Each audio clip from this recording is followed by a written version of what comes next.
नमस्ते समूह नेपाल जी के च्यानल हेरिबस्नु भएको सम्पूर्ण विद्यार्थी मित्रलाई स्वागत गर्न चाहन्छु म यस च्यानलमा। आज हामी पार्ट यसको 2 धर्म एन्ड संस्कृति नेपालको धर्म संस्कृति सम्बन्धी पार्ट 2 लिएर उपस्थित भइसकेका छौं। पार्ट 1 मा चाहिँ हामी विश्वको धर्म र नेपालमा मानिने धर्महरू चाहिँ पढेका छौं भने हामी पार्ट 2 मा चाहिँ विभिन्न धर्महरू सम्बन्धी विस्तृत जानकारी र हिन्दू धर्मका 4 वेद र उपवेदहरू पनि यसमा सबै पढ्ने छौं र रामायण महाभारत आदिको बारेमा पनि हामी जान्ने छौं। अब सुरु गरौँ र यसमा चाहिँ हामी केही सूत्रहरू पनि हेर्ने छौं र अब सुरु गरौँ हामी आफ्नो भिडियोलाई। जस्तो कि नम्बर 1 मा रहेको छ हिन्दू धर्म। हिन्दू धर्म हो, हिन्दू धर्मलाई हामी यहाँ चाहिँ सबभन्दा पुरानो र सनातन धर्म पनि मान्छौं। हिजो हामी पढेकै थियौं पार्ट 1 मा चाहिँ कि हिन्दू धर्म विश्वकै पहिलो धर्म हो र सनातन धर्म पनि भनिन्छ। यो नेपालको पहिलो र विश्वको तेस्रो ठुलो धर्म हो, अर्थात नेपालको सबभन्दा ठुलो धर्म भनेको हिन्दू धर्म हो र विश्वको तेस्रो ठुलो धर्म भनेको चाहिँ हिन्दू धर्म नै हो। अब त्यस्तै हिन्दू धर्म अनुसार हेर्ने हो भने हिन्दू धर्म अनुसार हिन्दू धर्मको चाहिँ पुरानो नाम भनेको वैदिक, सनातन र परम्परागत धर्म पनि भन्छौं हिन्दू धर्मलाई। त्यस्तै यसको उत्पत्ति भनेको प्राचीन कालमा भएको थियो, जुन कि ईसा पूर्व 1500 वर्ष अगाडि भएको थियो। अर्थात हाल हेर्ने हो भने 3500 वर्ष जति भइसक्यो यसको उत्पत्ति भएको। ईसा पूर्व 1500 थियो अनि 2021 चलिरहेको छ अहिले, यो 20 अर्थात 2000 वर्ष र त्यो 1500 वर्ष अर्थात 3520 वर्ष हामी भन्न सक्छौं, 3520-21 वर्ष। त्यस्तै हिन्दू धर्ममा त्रिदेव भन्नाले ब्रह्मा विष्णु महेशलाई बुझिन्छ। ब्रह्मा भनेको सर्जक अर्थात सृजना गर्ने, पृथ्वीको सृजना गर्ने। त्यस्तै विष्णु भनेको संरक्षक, यो सुरक्षा गर्ने, संरक्षण गर्ने। अनि महेश्वर भनेको संहारक, मृत्यु दिने, त्यसलाई मृत्यु दिने। त्यस्तै भनेको अब संस्थापक भनेको हिन्दू धर्मको संस्थापक चाहिँ शंकराचार्य वा आदि शंकराचार्य पनि भन्छौं हामी। अनि हिन्दू धर्ममा धर्म प्राप्तिका 3 मार्गहरू भनेको कर्म मार्ग, भक्ति मार्ग, ज्ञान मार्ग हो भने सबैभन्दा महत्त्वपूर्ण शब्द भनेको ओम हो। सबभन्दा महत्त्वपूर्ण शब्द भनेको ओम। त्यस्तै हिन्दू धर्मको सार भनेको अर्काको उपकार गर्नु धर्म र अरूलाई दुख दिनु पाप हो। यो चाहिँ महर्षि व्यासले चाहिँ यो भनेका थिए। अब सबै धर्मको चाहिँ सार त यस्तै हुन्छ, अरूको उपकार नै गर्नु यो धर्म हो, यस्तै भन्छन्। सबै धर्मको सार हो, मुख्य सार भनेको यही यस्तै हुन्छ। त्यस्तै अब सम्प्रदाय भनेको हिन्दू धर्मको सम्प्रदाय चाहिँ यो चाहिँ 3 वटा सम्प्रदायमा बाटिएको छ, जुन कि पहिला पनि बाटिएको थियो र यो चाहिँ थियो शैव, वैष्णव, शक्ति। शैव भनेको शिव भक्त अर्थात शिवलाई मान्ने, वैष्णव भनेको विष्णु भक्त, वैष्णव भनेको विष्णु भक्त, विष्णुलाई पूजाआजा गर्ने। अनि शक्ति भनेको देवी भक्त, देवीलाई पूजाआजा गर्ने। अब तपाई हेर्नु पनि भएको होला कि अहिलेसम्म पनि त्यो परम्परा छ कि ऋषिहरू साधु सन्तहरू चाहिँ गेरुवा वस्त्र कोही लगाउँछ भने कोही चाहिँ सुन्तला कलरको लगाउँछ, कोही पहेँलो कलरको लगाउँछ। त्यही नै यो चाहिँ बुझाउँछ कि विष्णु भक्तको हो अनि त्यस्तै देवी भक्तको हो। त्यस्तै विश्वको सबैभन्दा पुरानो ग्रन्थ भनेको वेद हो र सबैभन्दा पुरानो वेद भनेको ऋग्वेद हो। विश्वको सबभन्दा पुरानो ग्रन्थ भनेको वेद हो र सबभन्दा पुरानो वेद भनेको ऋग्वेद हो। त्यस्तै विश्वभरमा धर्मावलम्बी चाहिँ 15% रहेको छ हिन्दू धर्मको।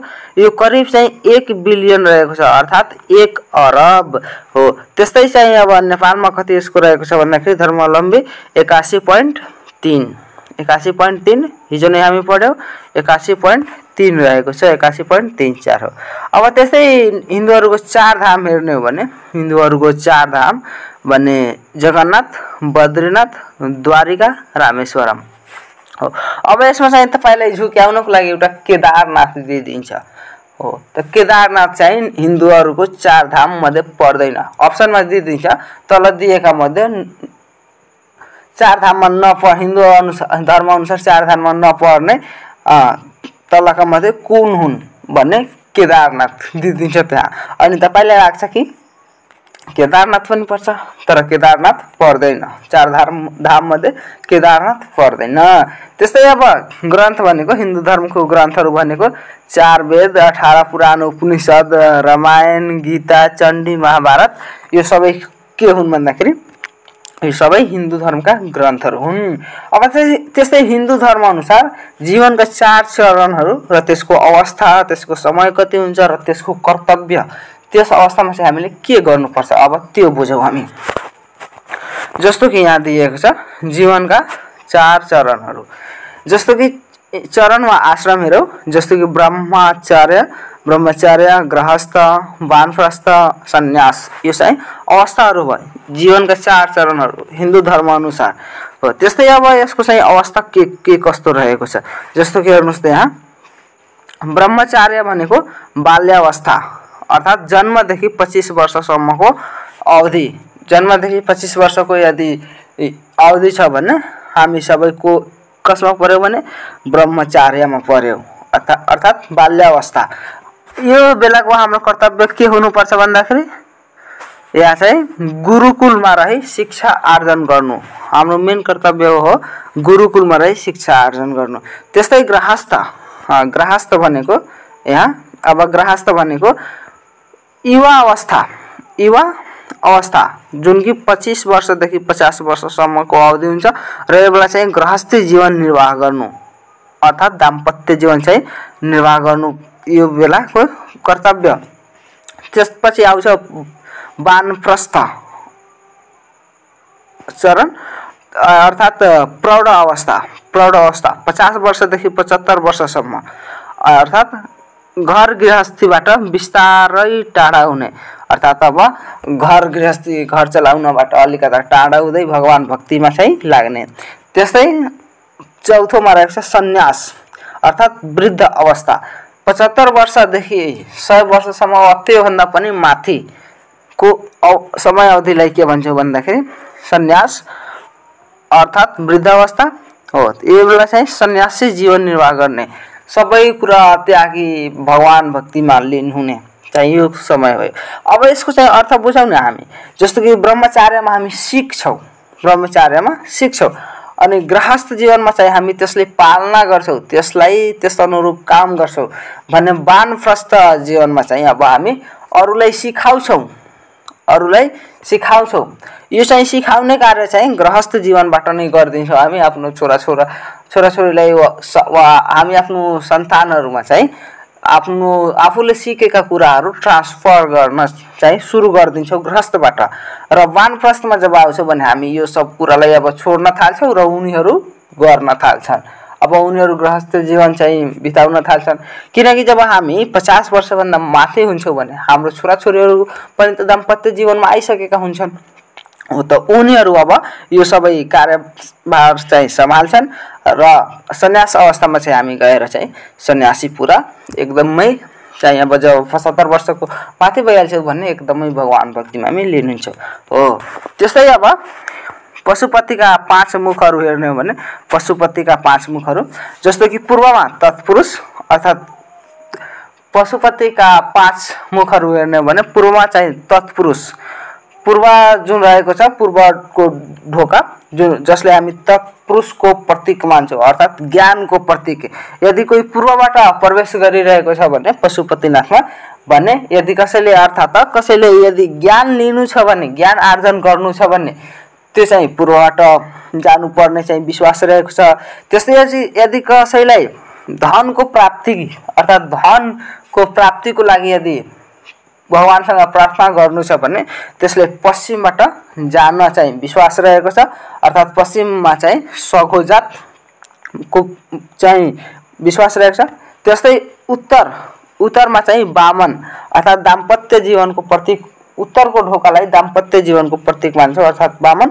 त्यस्तै दक्षिणमा चाहिँ अघोर अनि आकाशमा चाहिँ ईशान अर्थात् दक्षिणमा अघोर भनेको यदि कसैले शत्रु नाशको प्रतीकमा यदि चाहिँ भगवानसँग प्रार्थना गर्नु छ भने त्यो चाहिँ दक्षिण दिशाबाट प्रवेश गर्छ।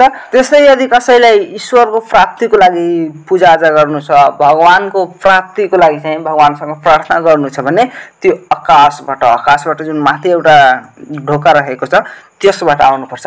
तर अहिलेसम्म कोही पनि आकाशबाट चाहिँ प्रवेश गरेको छैन, माथिबाट चाहिँ प्रवेश गरेको छैन। त्यही भएर यो विश्वास गरिन्छ कि अहिलेसम्म कसैले पनि ईश्वरको चाहिँ त्यहाँ प्राप्ति भएको छैन। यी रहे पशुपतिका 5 मुखहरू र तिनका अर्थ, तिनका प्रतीक केहरूलाई हामी मान्छौँ हो। त्यस्तै अब रह्यो यहाँ 4 वेदहरू। 4 वेदहरू हिन्दू धर्म अनुसार 4 वेदहरू र यहाँ 4 उपवेदहरू पनि छ, जस्तो कि ऋग्वेद, सामवेद, यजुर्वेद अनि अथर्ववेद हो। यहाँ चाहिँ ऋग्वेद भनेको सबैभन्दा प्राचीन वेद हो। यसमा चाहिँ देवी देवताहरूको बारेमा वर्णन गरिएको छ, उल्लेख गरिएको छ भने सामवेदमा उपवासको बेला गाइने गीत र सङ्गीतहरूको बारेमा वर्णन गरिएको छ। त्यस्तै यजुर्वेदकोमा चाहिँ यज्ञ तथा पूजाको विधिबारे चाहिँ उल्लेख गरिएको छ भने अथर्ववेदमा चाहिँ समाजशास्त्र, विज्ञान, कृषि विज्ञान, गणित आदि विषयको बारेमा चाहिँ उल्लेख गरिएको रहेको छ। त्यस्तै चाहिँ 4 उपवेदहरू हेर्ने हो भने 4 उपवेदहरू हिन्दू धर्म अनुसार 4 उपवेदहरू, जस्तो कि स्थापत्यवेद यसले चाहिँ वास्तुकला र वास्तुशास्त्र सम्बन्धी जानकारी यसमा लेखिएको छ। त्यस्तै चाहिँ यहाँ धनुर्वेदमा चाहिँ युद्धकला, अर्थात् तपाईँ यसले यसरी सम्झिनुहोला, स्थाप्यवेद भनेको वास्तुकला हो, स्थापत्य अर्थात् स्थापना गर्नु भनेको के गर्नु त, शिलान्यास गर्नु अर्थात् वास्तुकला भयो हो। अनि त्यस्तै धनुर्वेद भनेको धनु अर्थात् धनुष, हामी युद्ध गर्छौँ, त्यही भएर यसमा युद्धकला बारे लेखिएको छ। त्यस्तै गन्धर्व, अब गन्धर्व भनेको के त, नाचगान हो, त यहाँ गायन कला सम्बन्धी। अनि आयुर्वेद भनेको, आयुर्वेद के हो, चाहिँ चिकित्सा सम्बन्धी भयो हो। त प्राचीन स्वास्थ्य विज्ञान भनेको कसमा चाहिँ लेखिएको छ भन्दाखेरि यहाँ आयुर्वेद चाहिँ उपवेदमा चाहिँ लेखिएको छ हो। अब यसमा चाहिँ तपाईलाई यसबाट क्वेशन कसरी सोध्छ कि तपाईलाई दिइदिन्छ 3वटा अनि सोध्छ कि तलका मध्ये चाहिँ कुन वेद होइन, अनि अप्सन दिइदिन्छ ऋग्वेद, सामवेद, यजुर्वेद अनि त्यस्तै धनुर्वेद। अब तपाईँ यहाँ चाहिँ कन्फ्युज हुन सक्नुहुन्छ, सबैमा त वेद छँदैछ तर यहाँ धनुर्वेद चाहिँ यसको अप्सन हुन्छ, किनकि यो चाहिँ वेद होइन, त्यस्तै अब यहाँ हेरौँ हिन्दू धर्मका 4 वेद र 4 उपवेदहरू र तिनका विशेषताहरू। अब हेरौँ हामी, जस्तो कि वेदमा रह्यो ऋग्वेद र यसको उपवेद चाहिँ भयो धनुर्वेद। अब यसलाई चाहिँ हामी कसरी याद गर्छौँ नि, म यसको सूत्र चाहिँ यसपछि बताउँछु यसपछि हो। त्यस्तै यसको चाहिँ रचयिता भनेको विश्वामित्र हुन्, यो वेदको रचयिता हुन्, यो उपवेदको होइन वेदको रचयिता हुन् विश्वामित्र। त्यस्तै अब यसको विशेषता भनेको चाहिँ हामी वेदको विशेषता हेरिरहेको छौँ, उपवेदको होइन, ठिक छ, वेदको हामी विशेषता हेरिरहेको छौँ। यसमा चाहिँ वेदमा चाहिँ ईश्वरको गाथा अर्थात् म भने नि पहिला ईश्वरहरूको बारेमा, देवी देवताको बारेमा लेखिएको छ, त्यहाँ छ ईश्वरको गाथा प्रशंसा बारे उल्लेख गरिएको। र विश्वकै पुरानो वेद भनेको कुन हो, ऋग्वेद। सुरुमै हामी पढ्यौँ विश्वको सबभन्दा पहिलो वेद भनेको ऋग्वेद हो, ठिक छ हो। त यसमा चाहिँ ईश्वरको गाथा र प्रशंसा बारे उल्लेख गरिएको छ। त्यस्तै यसमा 5 शाखा, 10 मण्डल, 1028 सूक्ति र 10,462 ऋचाहरू रहेको छन्। यो चाहिँ तपाईँ याद राख्नुपर्ने हुन्छ यसबाट। त्यस्तै सबभन्दा बढी इन्द्र देवताको बारेमा यसमा वर्णन गरिएको छ र सरस्वती नदीको बारेमा पनि यसमा वर्णन गरिएको छ। त्यस्तै अब यहाँ चाहिँ आयुर्वेद रह्यो, आयुर्वेद चाहिँ उपवेद भयो र यजुर्वेद चाहिँ वेद भयो। यजुर्वेदको चाहिँ आयुर्वेद उपवेद हो र यसको चाहिँ रचयिता भनेको धन्वन्तरी हुन्। कसको, वेदको रचयिता, अर्थात् यजुर्वेदको रचयिता भनेको धन्वन्तरी हुन्। त्यस्तै विशेषतामा हेर्ने हो भने यसलाई चाहिँ क्षेत्रीय वेद पनि भनिन्छ। यजुर्वेदलाई चाहिँ क्षेत्रीय वेद भनेर चिनिन्छ। अब तपाईले क्वेशन सोधिन सक्छ कि तलका दिएको मध्ये क्षेत्रीय वेद भनेर कुन वेदलाई चिनिन्छ, त हामीले याद राख्नुपर्ने हुन्छ यजुर्वेद हो। अब त्यस्तै कर्मकाण्डको आवश्यकता र महत्त्वमाथि प्रकाश यसमा पारिएको छ र गायत्री मन्त्रहरूको बारेमा उल्लेख पनि यसमा गरिएको छ, अर्थात् पूजाहरूको बारेमा हो। त्यस्तै अब यसमा चाहिँ दुईवटा शाखा, अर्थात् दुईवटा शाखा भनेको कृष्ण र शुक्ल, त्यस्तै 40 वटा अध्याय अनि 2000 मन्त्र रहेको छ। यसमा चाहिँ गद्य र पदमा गद्य र पद लयमा चाहिँ लेखिएको यो वेद हो। त्यस्तै नियम र विधिबारे यसमा चाहिँ वर्णन गरिएको र कुरुक्षेत्रमा यो रचिएको वेद हो। त्यस्तै अब यहाँ हेर्ने हो भने अब सामवेद आयो र सामवेदको उपवेद भनेको गन्धर्व वेद। तपाईँ यसमा नहात्नु होला, म यसलाई चाहिँ सूत्र बनाएर तपाईँले बताउँछु यो सकेपछि। त्यस्तै यो वेदको रचयिता भनेको भरत मुनि हो र कर्मकाण्ड र भक्तिभावप्रति भजन श्लोकद्वारा वर्णन गरिएको यो वेद हो। यो चाहिँ सङ्गीतको उत्पत्ति भएको वेद हो। यसैबाट चाहिँ सङ्गीतको पनि उत्पत्ति भएको छ र सबैभन्दा सानो वेद हो। सबैभन्दा सानो वेद भनेको सामवेद। हेर्नुहोस् यहाँ लय पनि मिलिरहेको छ, सानो वेद सामवेद, सानो वेद सामवेद हो। त्यसैले सबैभन्दा सानो वेद भनेको सामवेद। अनि यहाँ चाहिँ यसमा चाहिँ 3वटा शाखा, 75 वटा ऋचा अनि 1824 वटा चाहिँ मन्त्र रहेको छ। त्यस्तै अब हेर्ने भने अब अथर्ववेद रह्यो र यसको चाहिँ अथर्ववेदको यहाँ चाहिँ उपवेद भनेको स्थापत्य वेद हो, स्थापत्य वेद। अनि यो वेदको चाहिँ रचयिता भनेको भारद्वाज हुन् र यसको चाहिँ विशेषता हेर्नु भने ईश्वरीय शक्ति र चमत्कारको बारेमा प्रकाश पारिएको सबैभन्दा नयाँ वेद, सबभन्दा नयाँ वेद भनेको अथर्ववेद हो। सबभन्दा पुरानो वेद भनेको ऋग्वेद हो र सबभन्दा नयाँ वेद भनेको यहाँ चाहिँ अथर्ववेद भयो। र यहाँ चाहिँ ब्रह्मवेद पनि यसलाई भन्छौँ। यसले के भन्छौँ? ब्रह्मवेद पनि भन्छौँ हो। त्यस्तै यहाँ थियो एउटा हाम्रो क्षेत्रीय वेद भनेको यजुर्वेद हो भने ब्रह्मवेद भनेको कुन हो? अथर्ववेद हो। त यो चाहिँ कन्फ्युज पार्न सक्छ तपाईले, यो चाहिँ याद राख्नु होला। त्यस्तै अब यसलाई व्यापारी वेद पनि भन्छौँ, व्यापारीको वेद पनि यसलाई भन्छौँ, व्यापारीको वेद पनि हामी यसलाई भन्छौँ। अब सोध्छ कि व्यापारीको वेद भनेर कसलाई बुझ्छौँ भने अथर्ववेद। अब यसले बुझौँ न, अथर्व भन्दाखेरि हामी अर्थलाई त बुझिरहेको छौँ। अब अर्थ भने के हो त? मनी, पैसा, रुपैयाँ हो। त्यही भएर यसलाई चाहिँ व्यापारी वेद पनि भन्छ।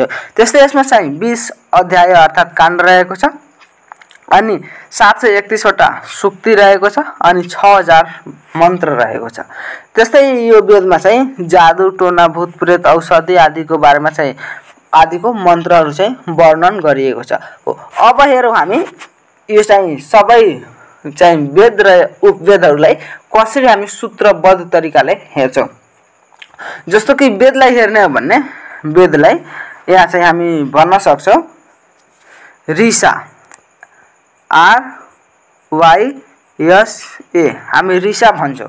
अब ऋषा भनेको के हो? R भनेको ऋग्वेद, Y भनेको यजुर्वेद अनि S भनेको चाहिँ सामवेद अनि A भनेको अथर्ववेद हो। यो चाहिँ क्रमैमा छन्, क्रमैमा सबभन्दा पहिला चाहिँ ऋग्वेद लेखिएको, त्यसपछि चाहिँ यजुर्वेद अनि त्यसपछि चाहिँ सामवेद अनि त्यसपछि चाहिँ लेखिएको अथर्ववेद हो। ठिक छ हो। अब यी वेदको उपवेदहरू कुन कुन हुन् भन्दाखेरि त्यसले हामी डायक्सलाई हेर्छौँ, DAGS, डायक्स।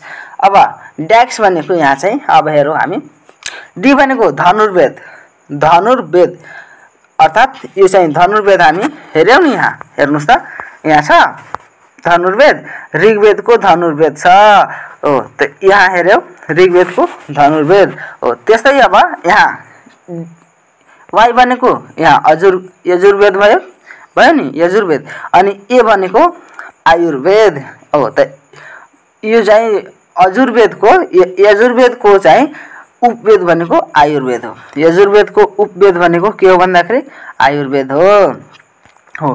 त्यस्तै अब यहाँ चाहिँ तल पनि यो हेरौँ, यहाँ दिएकै छ त्यसै अब यस भनेको सामवेद र सामवेदको उपवेद भनेको यहाँ जी भनेको गन्धर्व वेद हो। यसै चाहिँ तपाईँ याद राख्नु होला। सामवेदको उपवेद भनेको गन्धर्व वेद अनि ए भनेको अथर्ववेद अनि अथर्ववेदको उपवेद भनेको यस भनेको स्थापत्य वेद हो। त तपाईले क्वेशन यसबाट सोध्छ तल दिएका मध्ये मानु यसरी क्वेशन सोध्यो तल दिएको मध्ये सामवेदको उपवेद कुन हो त सामवेदको उपवेद कुन हो हेर्नुस् त्यहाँ गन्धर्व वेद रहेको छ हो। त तपाईले यहाँ चाहिँ भन्नु पर्छ कि सामवेदको चाहिँ उपवेद भनेको गन्धर्व वेद हो। त्यही भएर यो चाहिँ सूत्र याद राख्नु होला ऋषा अनि ड्याग्स। ऋषा यो चाहिँ वेदको भयो यो वेदको अनि यो उपवेदको उपवेद हो। अर्थात यहाँ चाहिँ आर को डी हुन्छ अर्थात ऋग्वेदको चाहिँ धनुर्वेद हुन्छ ऋग्वेदको धनुर्वेद हुन्छ। त्यस्तै यो यजुर्वेदको चाहिँ आयुर्वेद हुन्छ अनि यहाँ सामवेदको चाहिँ गन्धर्व वेद त्यस्तै यहाँ अथर्ववेदको चाहिँ स्थाप्य वेद हुन्छ हो। तपाईँ यहाँ चाहिँ स्थापत्य वेद हुन्छ हो। यसले चाहिँ तपाईँ याद राख्नु पर्ने हुन्छ हो। अब त्यस्तै लागौ हामी नेक्स्टतिर। त्यस्तै यहाँ दिएको छ विभिन्न धामहरू हो। यो चाहिँ तपाईले याद राख्नु पर्ने हुन्छ। जस्तो कि हिन्दूका 4 धाम भनेको के हो त बद्रीनाथ द्वारिका जगन्नाथपुरी वा जगन्नाथ धाम पनि भन्छ अनि त्यस्तै रामेश्वरम हो। केदारनाथ पर्दैन याद राख्नु होला केदारनाथ पर्दैन बद्रीनाथ द्वारिका जगन्नाथपुरी अनि रामेश्वर।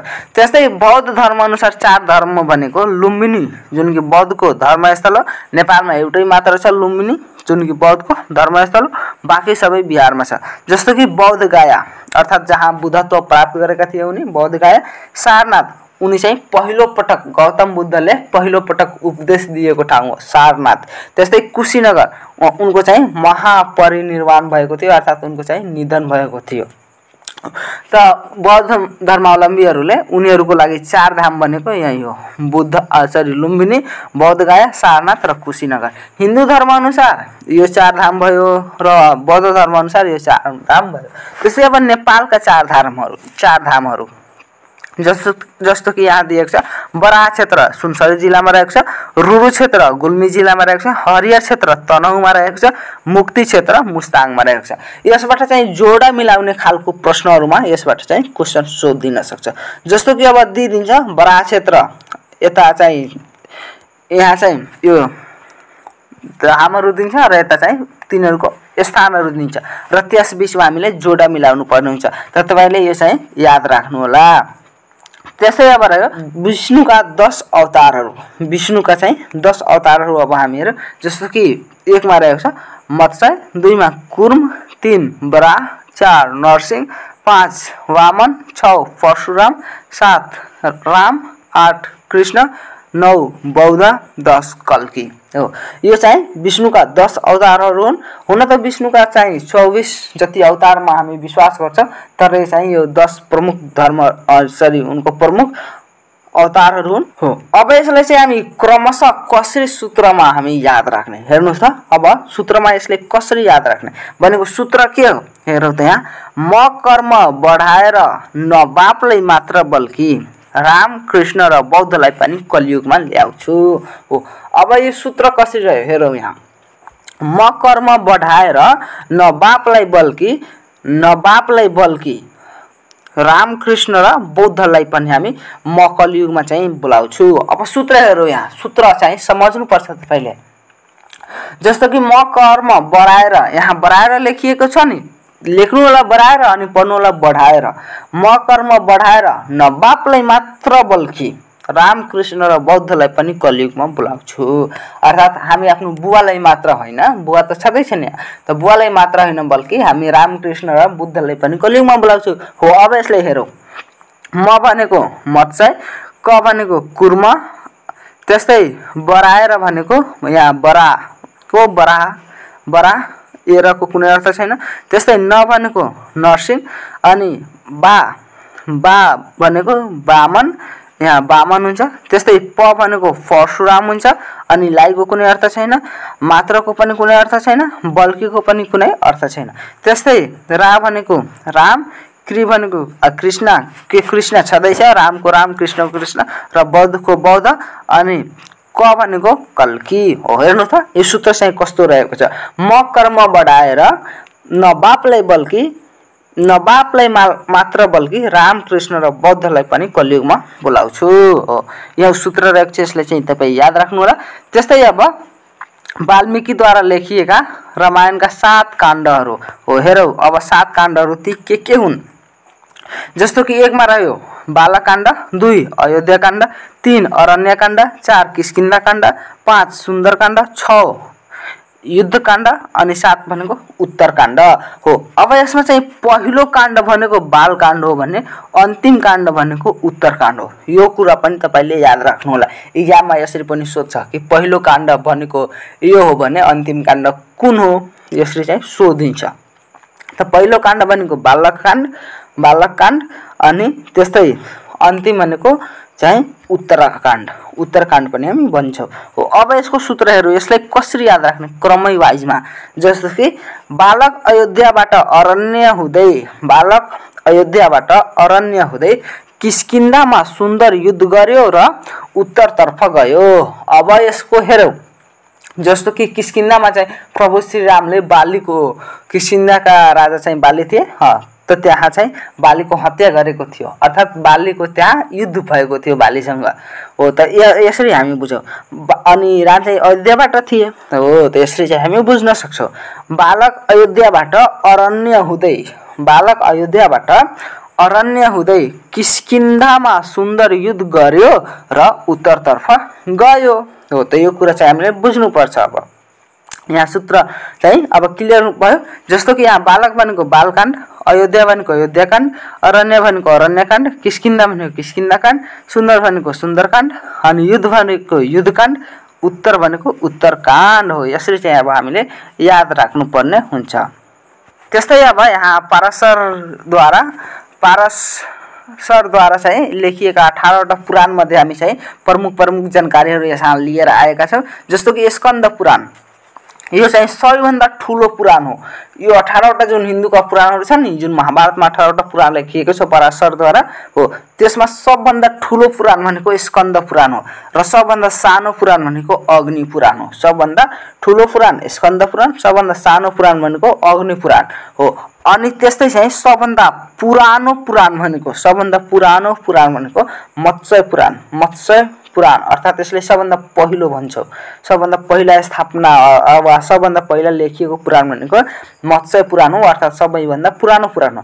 र सबभन्दा कान्छो पुराण भनेको सबभन्दा लास्टमा लेखिएको, सबभन्दा अन्तिममा लेखिएको मार्कण्डेय पुराण हो। मार्कण्डेय पुराण भने सबभन्दा सानो पुराण अर्थात् छोटो पुराण भनेको अग्नि पुराण हो। यसरी चाहिँ तपाईँ यो जानकारी पनि याद राख्नु होला। त्यस्तै अब हिन्दू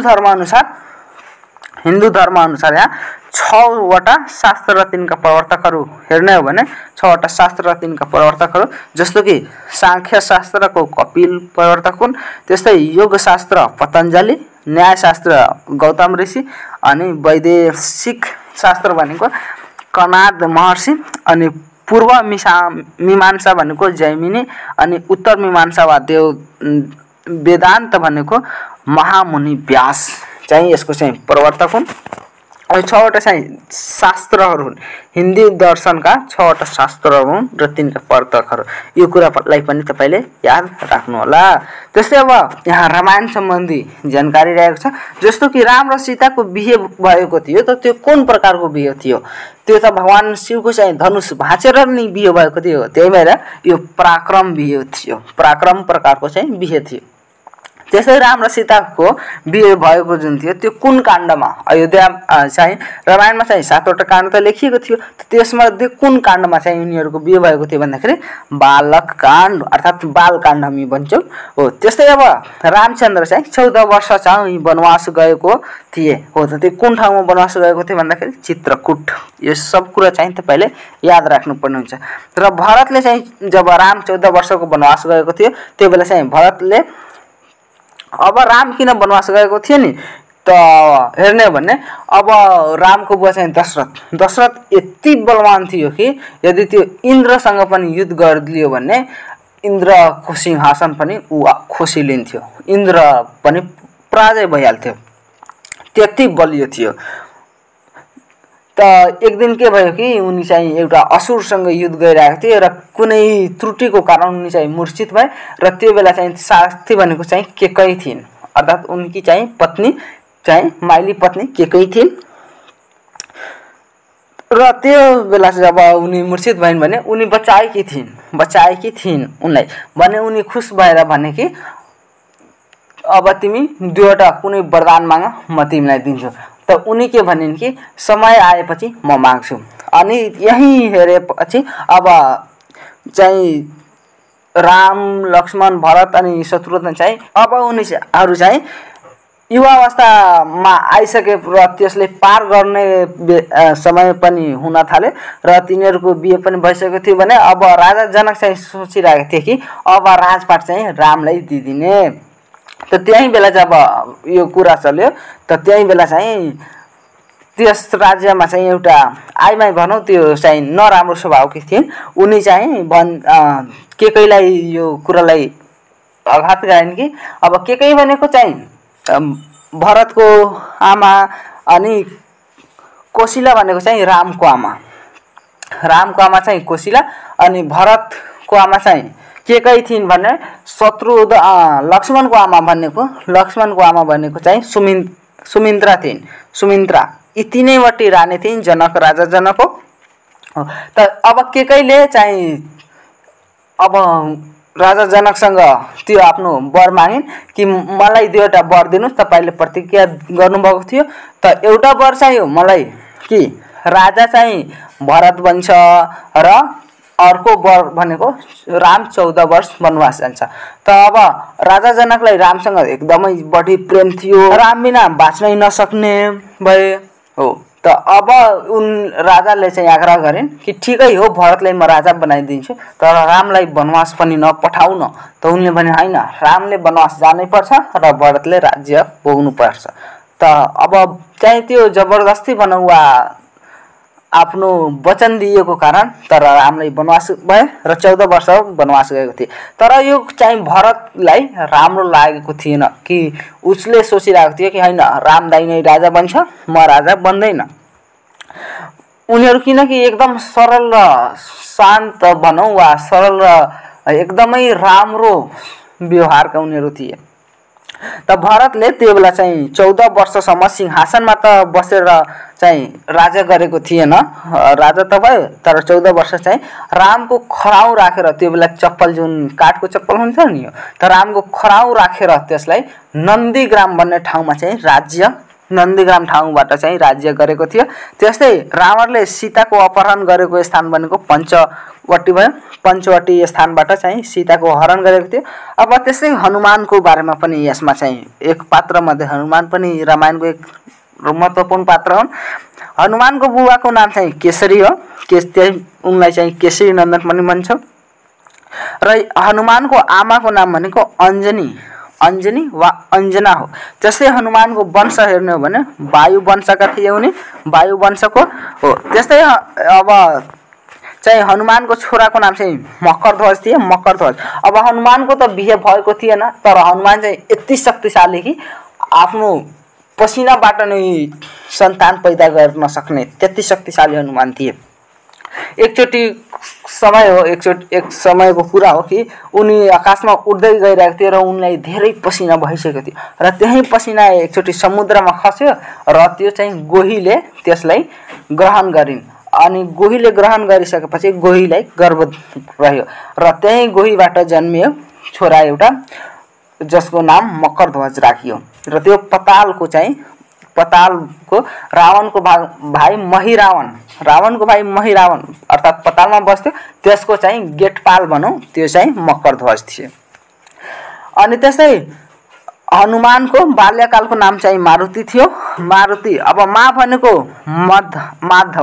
माधव अर्थात् विष्णु, त्यस्तै रुद्र भनेको शिव अनि ती भनेको चाहिँ ब्रह्मा यानि कि ब्रह्मा विष्णु र महेशको चाहिँ आदि रूप थियो हनुमान, अर्थात् यिनीहरूकै रूप थियो।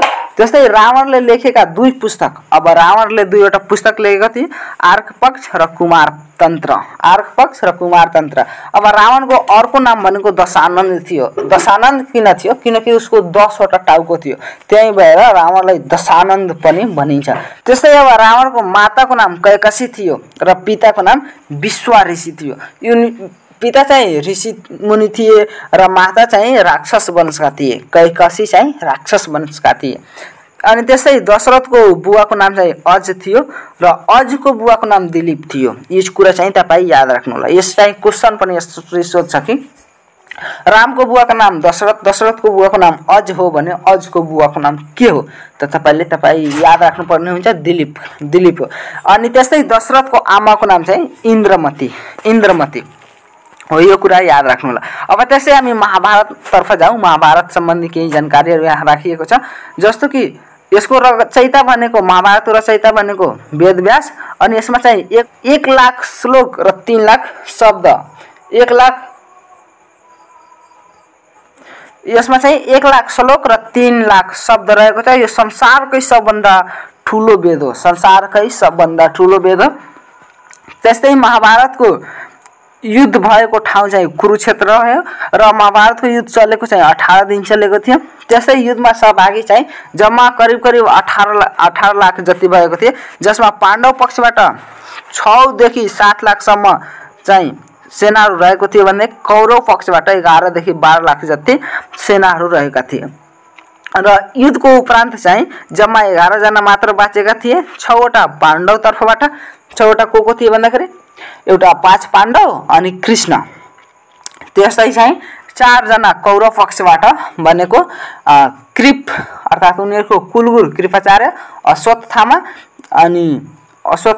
त्यसपछि चाहिँ पितामह भीष्म आदि यिनीहरू चाहिँ बाँचेका थिए। त्यस्तै अब पाराशरद्वारा यहाँ लेखिएका चाहिँ 18वटा पुराण र 3मा कति श्लोक रहेको छ त्यो चाहिँ यहाँ तपाईँ हेर्नु होला, किनकि यहाँ भिडियो अझ आफै यहाँ लङ भइरहेको छ र यदि हामी सबैले हेऱ्यौँ भने अझ पनि लङ हुन्छ। तपाईँले अब त्यो म पहिला यहाँ बताएको थिएँ, त्यहाँ चाहिँ तपाईँ अब हेर्नु होला। यहाँ सबभन्दा सानो भनेको अग्निपुराण थियो, सबभन्दा सानो अग्निपुराण। त्यस्तै सबभन्दा ठुलो भनेको स्कन्द पुराण थियो, सबभन्दा ठुलो स्कन्द पुराण थियो, जसमा 81,100 श्लोक रहेको छ। त्यस्तै अब यो चाहिँ तपाईँ यसमा चाहिँ याद राख्नु होला। अनि मार्कण्डेय भनेको कान्छो पुराण हो भने मत्स्य पुराण भनेको सबभन्दा पुरानो हो। यो चाहिँ तपाईँले याद राख्नुपर्ने हुन्छ र यसको श्लोक कमसेकम यो 4वटाको श्लोक तपाईँले याद राख्नु होला। त्यस्तै अब कुन युग कहिले सुरु हुन्छ यो चाहिँ तपाईँ स्क्रिनसट लिन सक्नुहुन्छ र यसलाई चाहिँ अध्ययन गर्नुपर्ने हुन्छ तपाईँले। त्यस्तै अब 5 पाण्डवहरूले गुप्तवास भएको तिनीहरूको नाम यहाँ पाण्डवहरूको नाम दिइएको छ।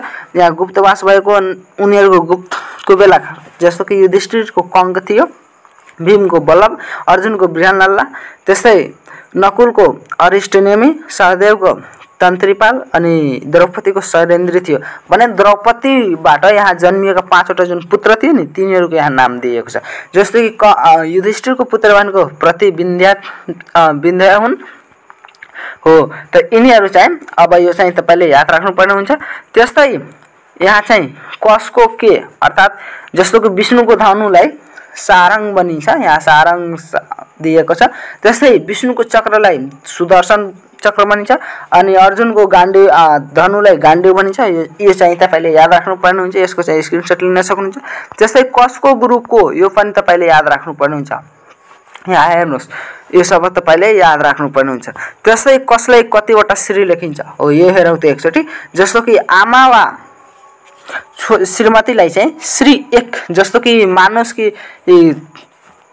कि कसैको जस्तो कि मानुस राम र सीता रहे हैन, त रामको श्रीमती चाहिँ सीता हुन् भने रामले के भन्छ श्री 1 सीता भन्छ। अनि त्यस्तै यहाँ जस्तो कि हामी भन्छौँ नि राजालाई श्री 5 महाराज वीरेन्द्र भन्छौँ नि हो, त श्री 5 वीरेन्द्र हो। त्यस्तै यहाँ रहेको छ। त्यस्तै कामदारलाई श्री 2, त्यस्तै घनिष्ठ मित्रलाई श्री 3 अनि शत्रुलाई श्री 4 भन्छ। राजालाई श्री 5 भन्छौँ, आमा बुवालाई श्री 6 भन्छौँ र गुरुलाई पनि श्री 6 भन्छौँ र महन्त योगीलाई चाहिँ श्री 108 भन्छौँ भने शङ्कराचार्य हाम्रो धर्मको चाहिँ प्रवर्तक, हिन्दू धर्मको प्रवर्तकलाई श्री 1008 भन्छौँ। श्री 1008 शङ्कराचार्य यसरी चाहिँ हामी भन्छौँ। त्यस्तै अब वर्ष र मनाइने महोत्सवहरू कुन वर्षमा कहिले, जसमा यसमा चाहिँ तपाईँले याद राख्नुपर्ने कुन कुन हुन्छ भन्दाखेरि पहिलो भनेको कागज जयन्ती अर्थात् कागज महोत्सव। त्यसै यहाँ दशौँ भनेको दशौँ कहाँ छ, यहाँ दशौँ भनेको यहाँ छ। दशौँलाई टिन भन्छौँ, दशौँलाई टिन। अनि यहाँ त्यस्तै दशौँलाई टिन अनि 25औँलाई रजत, 25औँलाई रजत भन्छौँ र 25औँलाई रजत अनि 50औँलाई स्वर्ण। त्यसरी चाहिँ 75औँलाई प्लाटिनम भन्छौँ भने 100औँलाई शताब्दी भन्छौँ। यो चाहिँ जन्म महोत्सव हो। यदि 25औँलाई रजत, त्यसै 50औँलाई स्वर्ण महोत्सव अनि 75औँलाई प्लाटिनम महोत्सव अनि 100औँलाई शताब्दी महोत्सव हामी भनेर बुझ्छौँ। त्यस्तै यहाँ के कतिवटा हुन्छ यो चाहिँ तपाईँले याद राख्नुपर्ने हुन्छ। जस्तो कि यहाँ पक्ष 2वटा हुन्छ, कृष्ण पक्ष शुक्ल पक्ष। वेद वा उपवेद 4-4वटा छन्। ऋतु 6वटा छन्, वसन्त ग्रीष्म वर्षा शरद हेमन्त शिशिर। त्यसै यहाँ कारण र बारहरू 7-7वटा छ, 7वटा करण छ अनि 7वटा बार पनि रहेको छ, आइतबार सोमबार मङ्गलबार हो। त्यस्तै दिक्पाल भनेको 10वटा छ अनि राशि भनेको 12वटा छ, मेष वृष मिथुन कर्कट सिंह कन्या तुला वृश्चिक। त्यस्तै धनु मकर कुम्भ मीन। त्यस्तै उपनिषद भनेको 13वटा रहेको छ अनि तिथि भनेको 15वटा रहेको छ। तिथि भनेको तपाईँ त बुझ्दै हुनुहोला हो, यहाँ पनि लेखिएको छ, त्यो चाहिँ पढ्न सक्नुहुन्छ। त्यस्तै अब पुराण र उपपुराण भनेको 18वटा रहेको छ। योग र नक्षत्र 27-27वटा रहेको छ र संवत्सर भनेको 60वटा रहेको छ। यो कुरा चाहिँ तपाईँले याद राख्नु होला। त्यस्तै अब यहाँ दिएको छ 12वटा महिना तीसँग सम्बन्धित देवताहरू, कुन महिनामा कुन देवतालाई बढी चाहिँ प्रमुख देवता मान्छौँ। त्यसै यहाँ 7 बार र तीसँग सम्बन्धित देवता र स्वामीहरू, यहाँ कुन बार कुन देवताको पूजा हुन्छ र त्यस बारको स्वामी को हुन् हो। त्यस्तै अब यहाँ देवता र त्यसका वाहन, जस्तो महादेवको वाहन भनेको नन्दी हो, दुर्गाको सिंह हो अनि रामको हनुमान अर्थात् बादल, लक्ष्मीको लाटो कसरी हो। यो कुरा पनि तपाईँले याद राख्नुपर्ने हुन्छ। त्यसै अब यहाँ भनेको अब यहाँ आउने जस्तो कि कसलाई के भनिन्छ यिनीहरूको उपनाम हो। अब यसमा चाहिँ तपाईँले के कुरा याद राख्नुपर्ने हुन्छ नि, तपाईँ यहाँ नोट गरेर लिनुहोस्। जस्तो कि तपाईँ नोट गर्नुहोस् यसमा के कुरा तपाईँले याद राख्नुपर्ने हुन्छ। क्वेसन चाहिँ इक्जाममा सोध्छ। जस्तो कि कसको आमाको, कसको बुवाको अर्थात् कसको मातापिता, कसको छोराछोरी, कसको छोराछोरीको नाम के हो। त्यस्तै कसको गुरु को हुन्, त्यस्तै उनीहरूको उपनाम के हो। जस्तो कि सरस्वतीलाई यहाँ विद्याकी देवी, लक्ष्मीलाई धनकी देवी भनिन्छ नि हो। गणेशलाई जस्तो छिटो लेख्ने, त्यसै चाहिँ हनुमानलाई गाण्डीवधारी, हनुमानलाई भनिरहेको छु, यो अर्जुनलाई गाण्डीवधारी। त्यस्तै कर्णलाई दानवीर, भीमसेनलाई बलवान हो। यसरी चाहिँ कसलाई के भनिन्छ। जस्तो कि विभीषणलाई कुलद्रोही, यसरी चाहिँ कसलाई के भनिन्छ। अब यो चाहिँ कुरा पनि तपाईँले याद राख्नुपर्ने हुन्छ। के भन्नेमा याद राख्नुहोस्। कसको छोराछोरी को, कसको गुरु को, कसको वाहन को, कसको अस्त्र शस्त्रलाई के भनिन्छ, कसको उपनाम यहाँ यो सब चाहिँ तपाईँले, अनि कसको गुरु फेरि यो पनि तपाईँले याद राख्नुपर्ने हुन्छ हो। यो सब चाहिँ तपाईँले याद राख्नुपर्ने हुन्छ। त्यस्तै यहाँ चाहिँ पौराणिक व्यक्ति र तिनका पत्नीहरू, यो पनि तपाईँले याद राख्नुपर्ने हुन्छ। कसको पत्नीको, यो कुरा चाहिँ तपाईँले याद राख्नुपर्ने हुन्छ। अनि यहाँ विभिन्न धर्म ग्रन्थ र तिनका लेखकहरू, जस्तो 18 पुराणको चाहिँ पराशर हुन् यो चाहिँ, अनि महाभारतको वेदव्यास, रामायणको वाल्मीकि हो। यो सब चाहिँ तपाईँले याद राख्नुपर्ने हुन्छ। अब यहाँ हिन्दू सम्बन्धी थप जानकारीहरू यहाँ रहेको छ। हिन्दू सम्बन्धी थप जानकारीहरू, सर्वप्रथम देवतालाई अङ्ग्रेजीमा सर्वप्रथम वेदलाई अङ्ग्रेजीमा रूपान्तरण गर्ने व्यक्ति चाहिँ म्याक्स मुलर हुन्। म्याक्स मुलर, यो चाहिँ तपाईँले याद राख्नुपर्ने हुन्छ। रामायणमा सीताको स्वयंवरको वर्णन कुन बालकालमा भएको, अनि स्वयंवर भनेको के त बिहे हो, त बिहे त बालकालमा भएको थियो। त्यस्तै नेपाल विश्वको चाहिँ कतिऔं धर्मनिरपेक्ष राष्ट्र बने, 16औं धर्मनिरपेक्ष राष्ट्र। अब हिन्दू धर्म साहित्यिक रूपमा पनि विविधता रहेको छ। हिन्दू धर्ममा चाहिँ साहित्यिक रूपमा पनि विविधता रहेको छ। हिन्दूहरूको प्रमुख तीर्थस्थल पशुपतिनाथ को क्षेत्रफल हेर्ने हो भने 264 हेक्टर क्षेत्रफलमा यो चाहिँ फैलिएको छ। अब त्यसै हिन्दू धर्ममा कल्पवास भन्नाले जीवनको उत्तरार्धमा प्रसिद्ध तीर्थस्थल गई बस्नु भन्ने चाहिँ बुझिन्छ। त्यस्तै हिन्दू धर्म अनुसार देवताको वैध भनेको अश्विनी कुमार हो, अश्विनी कुमार। अब हिन्दू धर्म अनुसार 33 कोटी देवी देवताहरू रहेका छन्। त्यसै हिन्दू धर्मको प्रचार प्रसार गर्ने व्यक्ति चाहिँ स्वामी शङ्कराचार्य हुन्, जसलाई हामी धर्मका परिवर्तक पनि भन्छौँ। त्यस्तै यहाँ थप जानकारीमा दिएको छ विश्वको सबैभन्दा फराकिलो बरान्डा भएको मन्दिर कुन हो भन्दाखेरि रामेश्वर मन्दिर। त्यस्तै अब यहाँ पाँचौं धामका रूपमा चाहिँ प्रस्तावित गरिएको धाम पशुपतिनाथ हो। यसमा चाहिँ 5 वटा ढोकाहरू रहेका छन्, जसमा 4 वटा सुनका ढोकाहरू रहेका छन्। र पशुपतिनाथको यदि उचाइ हेर्ने हो भने पशुपतिनाथको उचाइ भने 23 मिटर 7 सेन्टिमिटर रहेको छ, 23 मिटर 7 सेन्टिमिटर।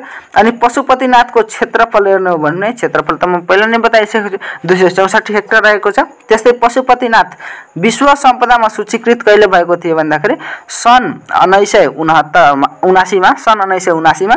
त्यस्तै पशुपतिनाथको संस्थापक वा निर्माता भनेको चाहिँ प्रचण्ड देव हुन्, जसलाई शान्तिश्री पनि भनिन्छ। त यति रह्यो हाम्रो चाहिँ यो हिन्दू धर्म सम्बन्धी जानकारी, जुन कि अनुसन्धान भनौँ, खरिदार, नायब सुब्बा र यो अधिकृत सबै लेभलको लागि यो चाहिँ हुन्छ। र अब अधिकृत हुन्छ भने नि यसमा केही थप गर्नुपर्छ। त्यस्तै अब बौद्ध धर्म रह्यो। बौद्ध धर्मको हेर्ने हो भने यो नेपालको दोस्रो ठुलो धर्म हो भने विश्वको 5औं ठुलो धर्म हो। त्यस्तै गौतम बुद्धको जन्म भनेको ईसापूर्व 563 मा भएको थियो, ईसापूर्व 563 मा।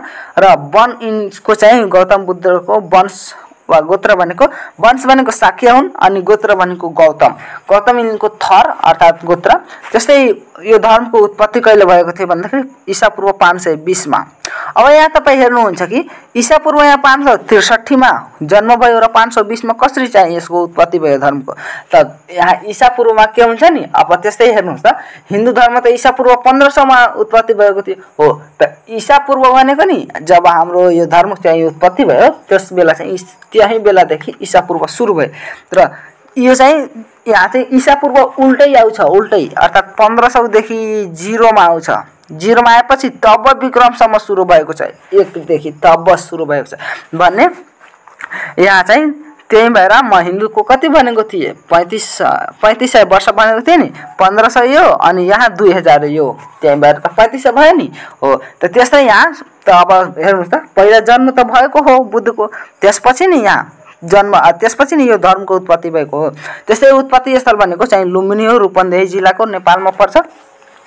त्यस्तै यसको प्रवर्तक वा संस्थापक हेर्नु भने सिद्धार्थ गौतम, विष्णुको 9औं अवतार हामी हेरौँ, विष्णुको 9औं अवतार भनेको सिद्धार्थ गौतम हुन्। त्यस्तै उपदेश दिएको भाषा अर्थात् बौद्ध धर्म चाहिँ उपदेश दिएको सुरुको भाषा कुन भन्दाखेरि पाली, त्यो बेला पाली भाषा थियो। अनि विश्वको कुल धर्मावलम्बी भनेको, जम्मा धर्मावलम्बी भनेको 7.1% रहेको छ, अर्थात् करिब 375 मिलियन रहेको छ। त्यस्तै नेपालमा धर्मावलम्बी भनेको 9.4 रहेको छ, 9.4, जुन कि हामी हिजो पनि चर्चा गरिसकेका छौँ। र बुद्ध धर्मसँग सम्बन्धित पुस्तक भनेको प्रज्ञा पारमपिता पुस्तक। त्यस्तै सम्प्रदाय भनेको यिनीको 2वटा सम्प्रदाय रहेको छ, जुन हुन् यहाँ हिनयानी भनेको धर्मलाई जस्ताको त्यस्तै ग्रहण गर्ने, मूर्ति पूजा नगर्ने र पाली भाषाको प्रयोग गर्ने। यसमा चाहिँ धर्ममा यदि कुनै त्रुटि रहेको छ भने, कुनै विभेद रहेको छ भने त्यसलाई त्यसरी नै ग्रहण गर्ने। अनि महायानी भनेको चाहिँ धर्मलाई व्यापक अर्थ लिने, त्यसमा राम्रो पक्ष लिने, अनि मूर्ति पूजा गर्ने र संस्कृत भाषाको प्रयोग गर्ने। त्यस्तै अब बुद्ध सम्बन्धी यो पनि क्वेसन सोध्छ कि विभिन्न रङहरू, बुद्ध धर्मका 5 वटा रङहरूले के जनाउँछ त्यो हेरौँ। अब हामी 5 वटा रङले के जनाउँछ यहाँ हेरौँ। अब जस्तो कि बुद्ध धर्मका 5 रङले के जनाउँछ। अब नीलो भनेको बुद्धको शरीरलाई बुझाउँछ, नीलो रङ भनेको बुद्धको शरीरलाई, रातो भनेको बुद्धको रगत, त्यस्तै सेतो भनेको बुद्धको दाँत, अनि पहेँलो भनेको बुद्धको अस्थि धातु, त्यसै कलेजो भनेको बुधको अन्तरस्करण, कलेजो रङ भनेको बुधको अन्तरस्करणलाई बुझाउँछ। त्यस्तै अब यहाँ त्रिपिटक चाहिँ बुद्ध धर्मको महत्त्वपूर्ण ग्रन्थ हो अर्थात् धार्मिक ग्रन्थ हो र यसमा चाहिँ 3वटा पिटक रहेको छ। सुक्ति पिटक, सुक्ति पिटकमा चाहिँ बुद्धका उपदेशहरू लेखिएको छ। त्यस्तै विनय पिटक, विनय पिटकमा बौद्ध भिक्षु भिक्षुणीले पालना गर्नुपर्ने नियमहरू लेखिएको छ र अभिधम पिटकमा चाहिँ बुद्ध दर्शनका कुराहरू लेखिएको छ। त्यसै अब बुद्ध विहार स्थित यहाँ कुन देशमा चाहिँ स्थित रहेको छ, जस्तो कि स्वयम्भू महाविहार चाहिँ नेपालमा रहेको छ। त्यस्तै त्रिपिटक महाविहार चाहिँ तिब्बतमा रहेको छ। ताम्रशिला विहार चाहिँ श्रीलङ्कामा रहेको छ। अनि त्यस्तै स्वर्णशिला विहार भनेको थाइल्यान्डमा, अनि तक्षशिला महाविहार भनेको पाकिस्तानमा र विक्रमशिला महाविहार भनेको भारतमा। यो चाहिँ तपाईले याद राख्नुपर्ने हुन्छ। त्यस्तै अब बौद्ध सम्बन्धी यहाँ जानकारी रहेको छ। बौद्ध सम्बन्धी चाहिँ अब भगवान बुद्धको नाम चाहिँ सिद्धार्थ गौतम थिए। उनको नवारण र बालपनको नाम हो, नवारण भनेको सानो हुँदा उनको नाम चाहिँ सिद्धार्थ गौतम राखिएको थियो। उनी चाहिँ अब जन्मेको थियो नि त 5 दिनपछि उनको नामकरण भएको थियो र सिद्धार्थ गौतम उनको नाम राखिएको थियो। सिद्धार्थ नाम हो भने गौतम उनको चाहिँ थर थियो। त्यस्तै अब उनको चाहिँ यहाँ जन्म भनेको ईसापूर्व 563 वैशाख शुक्ल पूर्णिमामा भएको र जन्म स्थल भनेको लुम्बिनी रूपन्देही जिल्ला हो। त्यसै बुवाको नाम उनको राजा सुधोधन थियो र कपिलवस्तुको तिलौरा कोटका यिनी राजा थिए र 37 वर्षको उमेरमा राजा सुधोधनको चाहिँ बिहे भएको थियो र यिनको आमाको नाम चाहिँ मायावती थिए। मायावती चाहिँ देवदत्तकी राजकुमारी हुन्। त्यस्तै राजा सुधोधन 2वटा बिहे गरेको थियो, मायावती अनि प्रजापतिसँग। अब मायादेवी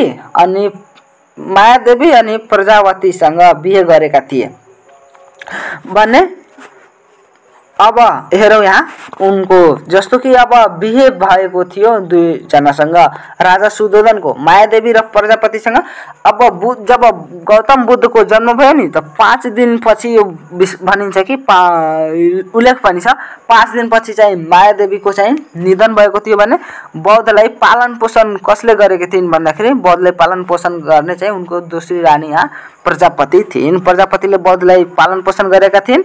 अब त्यस्तै यहाँ हेरौँ बिहे भएको 20 वर्षपछि सुधोधनको जब बिहे भइसक्यो र 20 वर्षपछि नै बुद्धको जन्म भएको थियो। त्यस्तै बुद्धको पत्नीको नाम भनेको यशोधरा हो र छोराको नाम चाहिँ राहुल हो। त्यस्तै गौतम बुद्धले घर छोडेको उमेर चाहिँ 29 वर्ष थियो। यहाँ 39 हुँदैन 29 हुन्छ। अनि ज्ञान प्राप्त गरे भने उनी चाहिँ 35 वर्षका थिए र गौतम बुद्धलाई खिर खुवाउने महिला चाहिँ सुजाता हुन्। खिर खुवाउने महिला सुजाता हुन्। अब यो भनिन्छ कि गौतम बुद्ध चाहिँ तपस्या गर्नुभन्दा पहिला चाहिँ उनी जब बोटमुनि बसेका थिए नि हो त त्यो बेला चाहिँ एउटा महिला हेरिन् कि धेरै राम्रो पुरुष चाहिँ त्यहाँ बसेर तपस्या गरिरहेको छ भने म यदि उसले केही खुवाउँछु भन्ने मेरो धर्म हुन्छ भन्ने यही उद्देश्यले चाहिँ सुजाता चाहिँ खिर खुवाएकी थिइन्। अनि बुद्धलाई श्रीमान भनी बेइज्जत गर्ने महिला चाहिँ चिन्चा मान्विका हुन्। यो पनि तपाईले याद राख्नु होला। बुद्धलाई आफ्नो श्रीमान भनी चाहिँ बेइज्जत गरेका थिए। गौतम बुद्धलाई मार्न खोज्ने व्यक्ति भनेको देवदत्त हो, उनकै काकाको छोरा। त्यसै सिद्धार्थ गौतमलाई हुर्काउने महिला भनेको त्यही त प्रजापति गौतमै उनको सानी आमा थिइन्। अनि बुद्धको घोडाको नाम कन्थक थियो भने सारथीको नाम छन्दक थियो। यो कुरा पनि तपाईले याद राख्नु होला। त्यस्तै बुद्ध बस्ने कुटीलाई गन्धकुटी भनिन्छ, गन्धकुटी। अनि बुद्ध लगाउने कपडालाई चिरुवा गेरुवा वस्त्र। बुद्ध जन्मेपछि नुहाई गरेको पोखरी पुष्करिणी पोखरी। बुद्धले असाध्यै माया गर्ने चेलो भनेको आनन्द हो भने बुद्धलाई असाध्यै माया गर्ने भिक्षु भनेको सुभद्रा हो। सुभद्रा चाहिँ बुद्धलाई माया गर्थिन्, सबभन्दा बढी बुद्धलाई माया गर्थिन् र बुद्धले सबभन्दा बढी माया गर्ने चेलो भनेको आनन्द हो, आनन्द देव पनि भनिन्छ।